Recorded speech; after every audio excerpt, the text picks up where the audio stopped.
Es lunes de mesa y debo de decir que hoy quien se ha disculpado es Enrique Daud del Partido de Acción Nacional por cuestiones de salud, pero el justificante no lo exime de la multa, así que vamos a estar esperando que el próximo lunes se ponga guapo con el desayuno para quienes estamos aquí presentes. Ernesto Barajas de Morena, bienvenido. Gracias, Erika, muy buenos días, un saludo a ti y a todos los que nos escuchan. Luis Fernando Gámez del Partido Verde Ecologista de México, bienvenido. Hola Erika, muchas gracias por la invitación, saludo al auditorio. Que tú sí pagaste la multa. No, yo pues sí tuve que pagar. El día que estuviste ausente llegaron muy ricas las gorditas, muchas gracias. Qué bueno, de Soledad, Made in Soledad. Muy bien, deliciosos, deliciosos, de verdad, un saludo a la gente de Soledad de Graciano Sánchez que siempre están también pendientes de este espacio. Y bueno, pues hablemos de todo lo que está pasando. Híjole, este podría ser el tema más banal a tocar en esta mañana, pero justamente por eso quiero comenzar por él. Porque en medio de un país con serios problemas y retos en materia económica, de coyuntura internacional, en un país donde la mayor preocupación de los ciudadanos es el tema de la inseguridad, en un país en donde todavía, incluso en el discurso de ayer de la presidenta de México decía, hay que potencializar las obras en materia de agua, tenemos que garantizar el suministro de agua a todo el país y tenemos que trabajar en el tema del desfogue del agua pluvial, son prioridades. Hay un legislador federal que considera que el tema prioritario a llevar al debate legislativo es los memes y los stickers que luego se comparten en internet. A ver, Ernesto Barajas, argumentame al respecto, porque yo quiero saber por qué esto es un tema que tiene que ser llevado al debate nacional y penado con cárcel. Claro, bien. Es un tema, como tú bien lo dices, hay muchísimas más cosas más prioritarias, más no obstante, bueno, pues presenta Armando Corona Arbizu esta propuesta para la modificación o para modificar directamente el Código Penal Federal, y donde obviamente la esencia no es un tema punitivo, obviamente.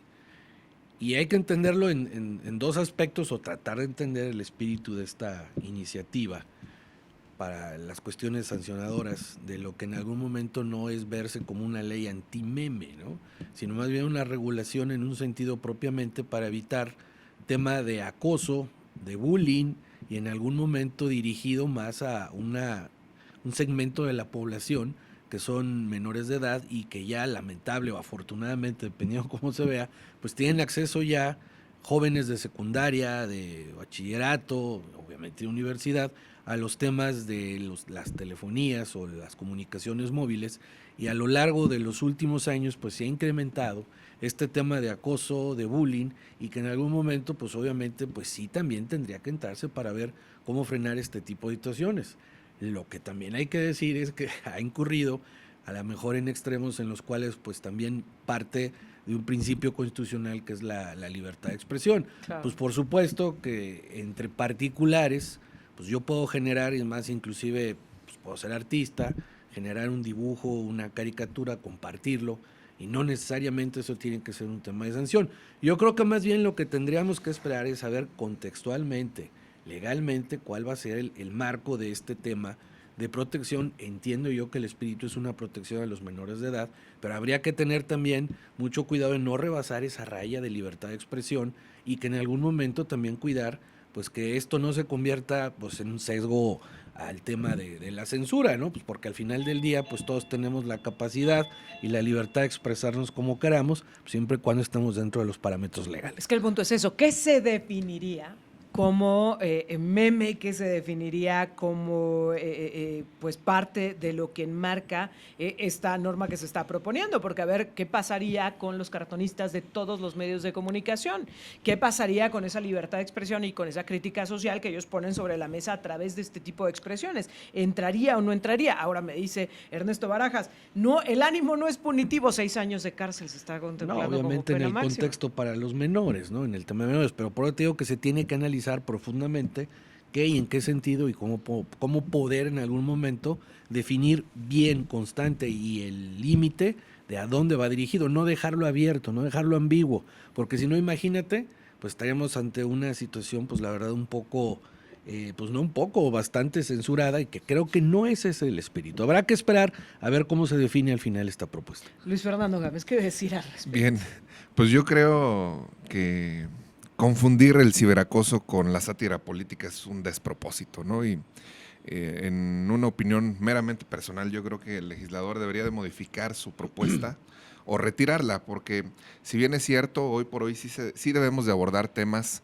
relacionados con las redes sociales, principalmente en cuanto al uso de la inteligencia artificial, para evitar que a los ciudadanos, bueno, pues puedan ser víctimas de alguna extorsión, como ya lo hemos visto inclusive en las mismas redes, ¿no? Que alguien pues por ahí toma tu voz y la graba, la mete a la inteligencia artificial y luego hacen llamadas de extorsión. Bueno, pues eso creo que sí debe ser regulado. Sin embargo, creo que los que estamos en la cocina, pues debemos de aguantar el calorcito, ¿no? Los que estamos involucrados en la vida pública del país, pues debemos de tener un umbral mayor de contención a la crítica, ¿no? No podemos permitir bajo ninguna circunstancia que este tipo de iniciativas prosperen porque primero pues dañan a las instituciones, ¿no? Principalmente a la vida democrática del país, pero segundo, insisto yo, es un despropósito confundir el acoso que pudieran sentir los ciudadanos en alguna materia con bueno, pues la sátira política, porque entonces ¿a dónde va a ir a dar este país? ¿No? Desde el Partido Verde somos muy claros, somos y seremos siempre apegados al derecho constitucional de la libertad de expresión y bueno, por supuesto que no permitiríamos que avanzara una iniciativa de esta naturaleza. Ahora, ¿qué hay del hecho de llevarlo a la práctica? Porque, a ver, ¿cómo vas a perseguir un delito como este si tenemos ya delitos perfectamente tipificados que quedan en una total impunidad, en donde no hay capacidad de atención? Hablamos de las sanciones y decimos hasta 6 años de cárcel, sí, pero ¿y cómo se van a detectar? ¿Cómo se va a dar seguimiento? ¿Cómo se va a llevar a la procuración e impartición de justicia? ¿Qué posibilidades tenemos de que un delito como este quede castigado cuando temas tan delicados como el homicidio, feminicidio, la violación, etcétera, pues quedan de pronto en impunidad? La extorsión misma. Es correcto, yo creo que fundamentalmente esta iniciativa, pues independientemente cada quien puede sugerir, proponer o llevar a cabo lo que considere, pues yo creo que hay situaciones en las que hay contenido de más necesidad, de más prioridad y como bien lo dices tú, pues prácticamente pues sería atentar contra un tema de libertad de expresión en muchos sentidos, ¿no? Sería prácticamente imposible de regular y especificar. Imagínate qué marco de apertura o qué universo abarcaría si quedara como en algún momento por ahí en algunos medios dicen, pues sería prácticamente imposible, o sea, estaríamos sesgados todos para poder expresar de manera, yo digo artística, independientemente de lo que es meme o que es una caricatura, pues todas las opiniones que son válidas, sanas y que deben de ser.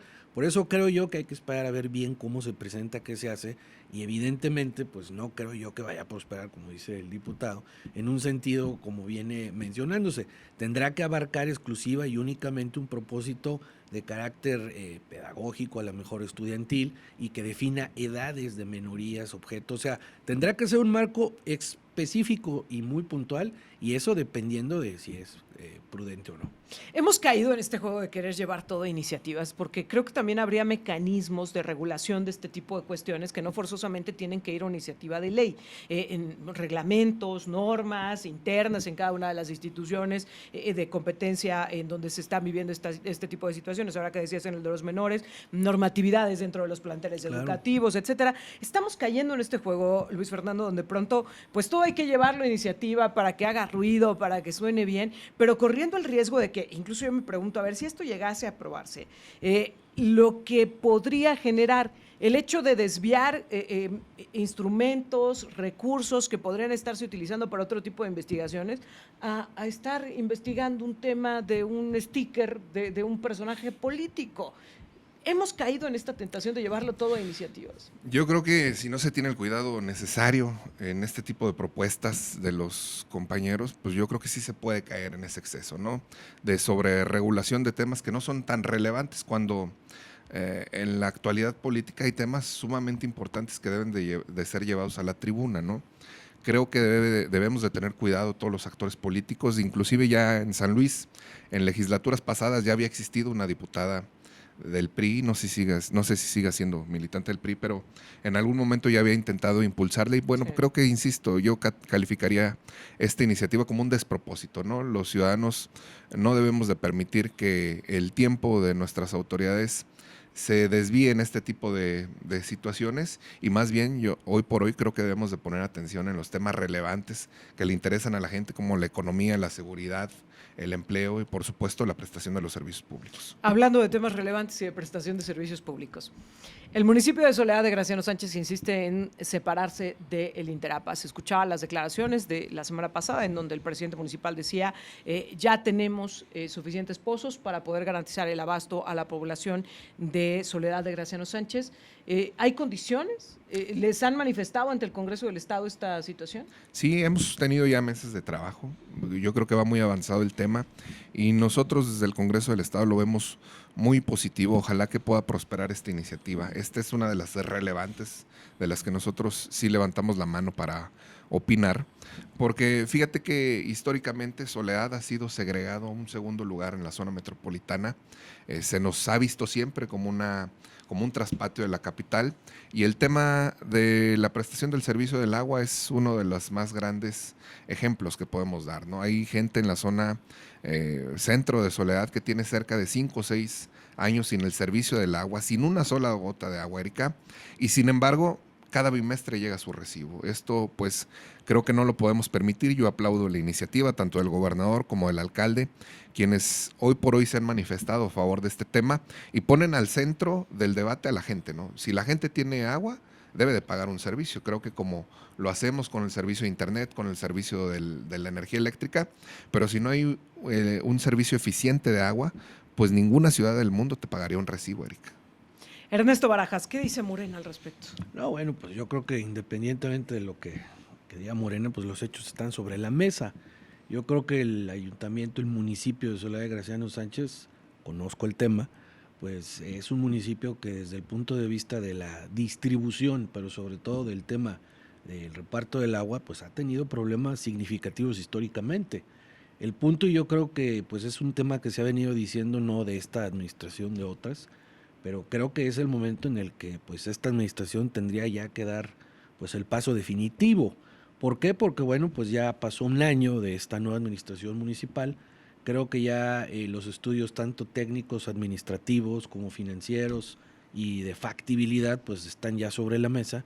Yo creo que lo que debería en su momento ya ponerse en la práctica pues es el hacerlo, sobre todo porque veía yo en la semana pasada pues un tema donde la propia Junta de Gobierno del Interapas decía, bueno, pues si quieren seguir no hay problema, pero si no, sí avísenos, porque tenemos que prever administrativamente los costos de cálculo financiero para lo que viene en el 2026. Entonces yo creo que están llegando ya a un punto en el que definitivamente pues ese tema de la autonomía hídrica del ayuntamiento pues es su facultad, es su derecho, lo pueden, y si lo quieren hacer pues lo tendrán que hacer. El punto aquí más bien sería ¿cuándo? Porque entre más tiempo pase, pues más complicado se va a hacer en el tema administrativo. Y creo más que porque estamos en tiempo de presupuestos, de construir correcto, presupuestos. entonces creo que sería el momento justo, perfecto, de que esto pudiera darse antes de que empezara el próximo año 2026 y que en algún momento pues aprovechen precisamente esta coyuntura administrativa para hacerlo ya. Creo que hay la capacidad y todo el tema fáctico, administrativo y financiero para que suceda. Habrá que ver ya cuál es la decisión que toma este ayuntamiento. Ojalá y lo puedan hacer, porque si no se hace para este 2026, pues se complicaría para un tema 2027 por evidentes razones. Ahora, en este divorcio, ¿quién se queda con qué? Porque suena muy fácil decir, aquí están los pozos y de eso sacamos suficiente agua para abastecer a la población. Pero a ver, en el tema del drenaje no te puedes separar por completo del resto de la zona metropolitana porque la infraestructura está construida para estar conectada. Incluso también en el tema del abasto, porque aunque los pozos estén en Soledad de Graciano Sánchez, en ese territorio, ¿de quién son? ¿Cómo se va a hacer esta división en este divorcio, Luis Fernando? Yo creo que muy claro, ¿no? Por demarcación territorial, lo que le corresponde a cada municipio. Mira, nosotros hemos estudiado muchísimo el tema durante los últimos años. Soledad es autosuficiente. O sea, Soledad tiene 29 pozos en operación que no reciben ni un peso de presupuesto de parte de la dirección del Interapas, y que por el contrario, cada que hay un desperfecto, pues lo tenemos que atender o los actores políticos o los ciudadanos o el ayuntamiento, ¿no? Hoy por hoy, inclusive hasta el gobierno del estado le ha estado ingresando presupuesto, me refiero al tema de los colectores pluviales, al tema de la perforación de nuevos pozos, y yo creo, bueno, pues que con los 130 millones de pesos que recauda Soledad del concepto de derechos, nos permitiría a nosotros poder tener una operatividad eficiente, ¿no? Respecto a qué le corresponde a quién, pues yo diría que nos vayamos por demarcación, que Soledad se haga cargo de la infraestructura de sus 29 pozos, la capital se haga cargo de sus 150 pozos, y en Cerro de San Pedro hay un pozo, Erika, que ni siquiera le presta servicio a la población, ¿no? Es que quiero hablar también de los hijos de este matrimonio, ¿no? Porque ahí como que los grandes son la capital y Soledad, pero hoy hay 2 hijos ahí dependiendo de esta relación, que es Cerro de San Pedro y hoy Villa de Pozos, que ninguno de los dos está en condiciones de operar por sí mismo su tema de agua, ni mucho menos de drenaje. ¿Qué va a pasar con ellos si se separa Soledad de Graciano Sánchez? ¿Quién va a cargar con ellos? Es que ese es el punto justo que hay que poner en la mesa. El tema no es solo de manera administrativa decir, me voy y aquí están tus cosas, aquí están las mías, sino que hay que ver la factibilidad de cómo operaría la red metropolitana incluyendo estos nuevos, bueno, no nuevos, este nuevo municipio y Cerro de San Pedro. En el contexto obviamente de tiempo y de periodicidad, pues Pozos apenas lleva 1 año, ¿no? Todavía falta mucho por estudiar, mucho que hacer, que debieron de haberlo hecho en este año, tener ya un estudio de factibilidad para una primera etapa. Incluso pudo haber nacido con su propio Instituto del Agua. Pudiera haber sido, pero bueno, va 1 año, lo están haciendo, espero que lo estén construyendo. En el tema de Cerro de San Pedro, pues obviamente necesitaría indudablemente la ayuda de Soledad de Graciano Sánchez y que no creo que en algún momento no se puedan coordinar. El tema son los tiempos. Y vuelvo a insistir, ¿por qué? Porque entre más tiempo pasa 1 año, pasan 2, pasa un trienio, pasa el otro, y al final de todos modos se sigue mencionando, pero no vemos en la práctica un documento operativo, una iniciativa, porque el tema es de, me quiero ir, lo autoriza el Congreso, perfecto, pero la realidad es de que administrativa, financiera, fáctica, inclusive hasta desde el punto de vista poblacional, ¿cómo se van a dividir? Entonces ese documento es el que en algún momento, creo yo que Soledad lo debe tener ya listo para presentarlo, dado que pues en este año que lleva la administración actual, tengo entendido que lo han elaborado, ya tienen su dirección de lado, van muy adelantados, pero en este caso pues tendría que verse desde manera metropolitana cómo apoyar a los municipios que menos infraestructura para que en una segunda etapa ellos logren lo propio, ¿no? Pero al final del día el tiempo avanza y la circunstancia de las condiciones, pues todo parece indicar que en este final del 2025 tendría que ser el momento ya para que se definiera, ¿no? Tengo que hacer una pausa, pero quiero dejar sobre la mesa 2 preguntas fundamentales. La primera, ¿se corre el riesgo de que tanto Villa de Pozos como Cerro de San Pedro se queden en el limbo? Porque en una de esas se sale Soledad y la capital dice, pues yo también. La capital también ya tiene un Instituto del Agua creado desde hace casi 1 año. Supongo que estarán listos y bueno, pues si definimos los criterios bajo lo que está en territorio de cada quien, pues ¿qué quedaría para Cerro de San Pedro y qué quedaría para Villa de Pozos? ¿Qué va a pasar con ellos? ¿Cómo se va a garantizar la protección? Y bajo esta premisa, la siguiente pregunta. ¿Qué condiciones mínimas va a pedir al Congreso del Estado para poder aprobar la salida de Soledad de Graciano Sánchez del esquema del Interapas? Vamos a la pausa y regresamos de inmediato con estos temas. Estamos de regreso en la mesa de los lunes y bueno, platicábamos un poco en el corte con las preguntas que nos quedábamos sobre la mesa. A ver, Luis Fernando, ¿cuáles van a ser las condiciones mínimas que en el Congreso del Estado, aquí quitándonos de partidos políticos? Sí, claro. ¿Qué condiciones mínimas estarán pidiendo como diputados locales para considerar la separación de Soledad del esquema del Interapas? Mira, vamos primero a ser muy claros para que la gente no se confunda, ¿no? Porque luego podemos generar comunicación equivocada sobre este tema que es, yo creo que de lo más relevante que vamos a vivir en el Congreso del Estado. Primero, yo creo que no podemos estar peor que como estamos hoy.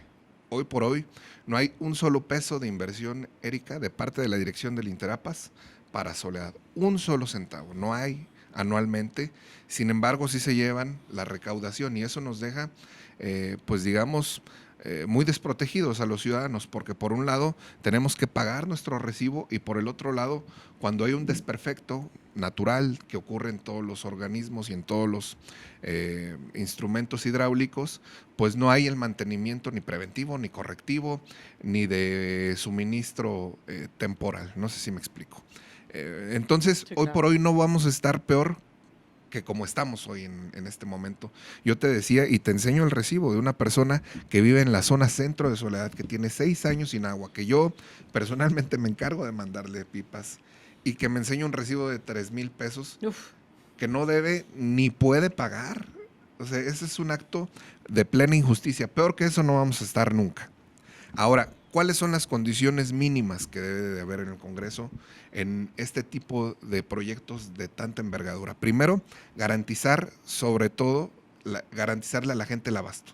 Debe de estar, insisto, al centro el abasto. Una vez que haya abasto, puede haber todo lo demás. Y posteriormente, bueno, pues que haya un comité de acompañamiento, cuando menos en los primeros 6 o 12 meses, para que no nos ocurra lo que ocurrió en Villa de Pozos. Hay que recordar que, decía yo, no hay que malinformar a la gente, Cerro de San Pedro tiene un pozo que da un gasto de 5 litros por segundo y que no le da ni siquiera a la cabecera municipal el suministro. Es decir, en Cerro de San Pedro no habría gran tema. En Villa de Pozos hay 7 unidades de abastecimiento que nos ocurrió con la desincorporación del municipio, bueno, pues que nunca le han sido entregadas en su totalidad al ayuntamiento. Y por eso este tipo de comités deberá de garantizar, bueno, pues que los instrumentos se entreguen, que los recursos y los activos se entreguen y por supuesto que vaya al centro de esta gestión la prestación del servicio del agua. Ernesto Barajas, si estuvieras en el Congreso, ¿qué es lo primero que pedirías con respecto a esta desincorporación de Soledad del Interapas? Muy interesante. Yo creo que independientemente que es muy valioso lo que dice el diputado en relación a esas garantías mínimas, yo creo que lo más importante primero es cerciorarse, no solamente del tema de la operación administrativo-fáctica, sino hay que hacer un grupo multidisciplinario, un grupo que esté integrado por expertos, que esté integrado por académicos, por representaciones sociales y sobre todo por expertos tanto del Interapas como de otros modelos en el país que han transitado por situaciones de evolución similares, o municipios en otros estados, en otras entidades, que también estén llevando un tema autónomo y que no se hayan organizado en temas multimunicipios o que sean coordinados con otros municipios. ¿Por qué? Porque yo creo que también el estudio de casos hacia otros municipios que han tenido éxito debe ser importante valorarlo, dado que no nada más es un tema de separación administrativa, decir ahorita y ya. Creo que están ya en una parte muy avanzada, sobre todo en el Ayuntamiento de Soledad, pero sí insisto que debería de ser gradual. Fase número 1, fase número 2, y a lo mejor son 3, 4 fases hasta lograr la independencia o la desincorporación total. ¿Por qué? Porque obviamente es un tema de irresponsabilidad social, de un momento a otro decir simplemente de hoy para mañana nos vamos y hacemos lo que podamos sin garantizar mínimo la parte social y sobre todo de surtimiento de este líquido vital. Entonces yo creo que sería importante que el Congreso lo trazara en un plan de carácter integral donde hubiera no solamente el tema de escuchar al propio organismo, sino a los ayuntamientos y a otro grupo de expertos, insisto, para poder determinar un modelo y trazar la ruta a seguir en los tiempos convenientes, sin alteraciones, sin afectar los patrimonios obviamente de los ayuntamientos y que al final del día el servicio no se interrumpa. ¿Será para el 2026 cuando se desincorpore Soledad? Sería un buen momento, yo esperaría que sí, porque, bueno, mira, ¿cuál es el proceso siguiente? Tendría que manifestarse el Ayuntamiento de Soledad, ¿no? Es decir... Todavía no lo he hecho de manera oficial. No, tendría que incluirlo dentro de su ley de ingresos, porque como bien lo dijo Ernesto, ya tiene creada una dirección municipal del agua y entonces lo que no tiene es pues la capacidad de cobro, la capacidad de comercialización del producto agua. Entonces deberíamos de incluirlo en la ley de ingresos del municipio, digamos, para abrir un apartado del cobro de la contraprestación del servicio. Y posteriormente debería de venir la petición, la posición del Cabildo de Soledad, donde desea desincorporarse, para que entonces en el Congreso recibamos la solicitud y podamos darle cauce a este tema. Yo creo que es un tema medular de aquí al cierre del año. También hay que recordar, insisto, que otros actores políticos se han manifestado. Yo aplaudo la iniciativa del gobernador de decir, vamos a apoyar a Soledad a través de la Comisión Estatal del Agua, como ya lo hizo este año con 60 millones de pesos en la zona de Quintas de la Hacienda. Y bueno, pues yo creo que este es el mejor momento para poder tomar esa decisión. Pues vamos a estar atentos, como decíamos, hace falta que el municipio de Soledad, más allá del discurso, pues presente su interés ante el Congreso del Estado y que empecemos a ver cómo se dan los trabajos para dar este gran paso, que me parece no puede ser nada sencillo, no debe ser tomado a la ligera, sino que al contrario, se debe calcular muy bien. Antes de que se nos acabe el tiempo, no puedo dejar de lado lo que sucedió al cierre de la semana pasada, las marchas con motivo del 2 de octubre y la forma y el tenor en el que se tornaron de pronto y el discurso que se lanza desde lo político, en donde pues hay un reconocimiento a la forma en la que se manifestó, incluso presentábamos hace un rato el mensaje que daba Ricardo Monreal, que decía no había otra forma de reaccionar porque se tenía que respetar la libre manifestación, pero lo que vimos el pasado 2 de octubre, sobre todo en la Ciudad de México, fue libre manifestación, Ernesto. Interesante el tema porque de una perspectiva histórica, no es la primera vez que sucede, digo, ha habido a lo largo de la historia desde 1968 hasta este año, pues grupos que se han incorporado a estas manifestaciones anualmente, que han incurrido en temas de vandalismo, de saqueo, o sea, vaya, ha habido expresiones de este tipo de grupos, no en este último año, en los últimos 30, si tú quieres, y obviamente dependiendo en cómo se van dando y en la difusión que se da, pues es el tema en el cual, pues evidentemente no es una situación de una libre manifestación, ¿va? Ya hay cuestiones en las que ya rayan en el vandalismo. Ahora, esta mañana 15 policías que siguen hospitalizados. es un tema en el cual evidentemente yo creo que sí hay que respetar la libertad de manifestación, sí tienen derecho a manifestarse, inclusive pues todo el mundo cuando fuimos estudiantes el 2 de octubre lo teníamos muy claro, pero bueno, pues yo creo que debe de haber ciertos límites, si hay la permisibilidad adecuada en la que, oye, bueno, ok, grita, exprésate, hay ciertos lineamientos en los que se debe de tolerar, pero yo creo que en el ámbito ya más profundo habrá que analizar correctamente hasta dónde sí y hasta dónde no, porque ya llegar a agredir policías, ya agredir las fuerzas del orden, pues es algo complicado. Pero también lo quiero decir y hay que también ponerlo en contexto.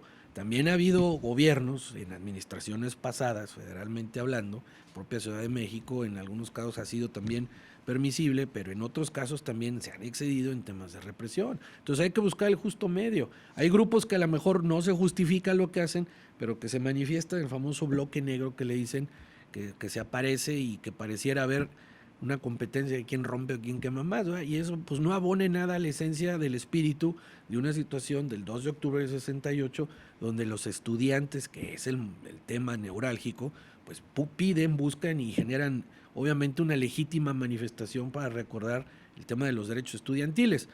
Creo yo que en algún momento sí es importante analizarlo por la propia autoridad. Insisto, no hay que ser autoritarios, no hay que pasarse en el uso de la fuerza, pero también hay que buscar una manera equilibrada, una manera ecléctica de que esto no rebase la autoridad. ¿Fue adecuada o no la actuación del gobierno, sobre todo de la Ciudad de México? Siempre que haya un tema en el que no se ejecute la represión y no se lastime a la ciudadanía, bueno, se va a ponderar. Pero por otro lado, también hay que ver los mecanismos que no hieran a los policías.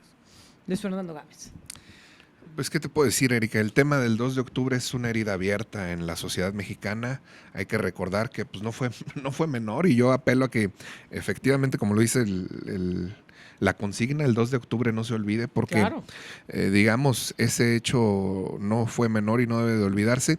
Sin embargo, desde el punto de vista social, creo que debería de haber una regulación y autorregulación. Creo que además es un ejercicio hasta de autocrítica, ¿no? Debería de haber acompañamiento de la Comisión Nacional de Derechos Humanos para que este tipo de circunstancias no rebasen los límites.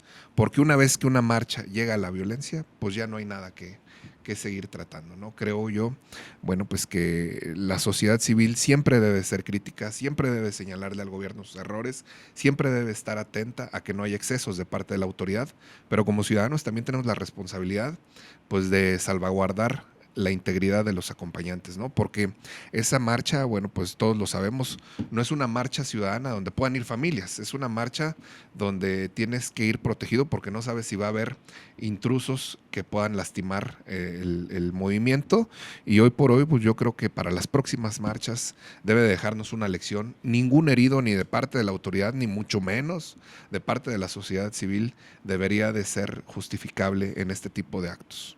Yo lamento varias cuestiones cuestiones. La primera es que evidentemente lo que menos se está hablando hoy día es del 2 de octubre.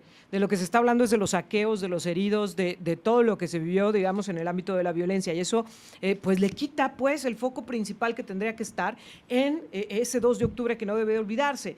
Y en segundo lugar, algo que me preocupa muchísimo es que no estamos hablando de manifestantes que en su enojo, en su ira, grafitearon, vandalizaron, como suele suceder. Estamos hablando de un grupo que fue a robar, estamos hablando de un grupo que fue a agredir y estamos hablando de que este grupo cada vez está presente en más escenarios. ¿Qué se va a hacer por parte de la autoridad? Eso es la parte que me preocupa, porque no es el problema las marchas, no es el problema quienes participan en las marchas, sino quién de pronto lo ve como un escenario propicio para cometer otro tipo de situaciones, brincándose por completo a la autoridad. A mí me preocupa mucho esta parte porque ya no tiene que ver con la libre expresión, porque ya no tiene que ver con la libre manifestación y porque lo que sí tiene que ver es con la falta de control, con cómo se le sale de las manos a la autoridad este tipo de cuestiones. Así que bueno, creo que será un tema que tendremos que estar analizando a cabalidad. Les agradezco como siempre, Ernesto Barajas, muchas gracias. A ti, Erika, muchas gracias y un saludo a todos los que nos escuchan este lunes.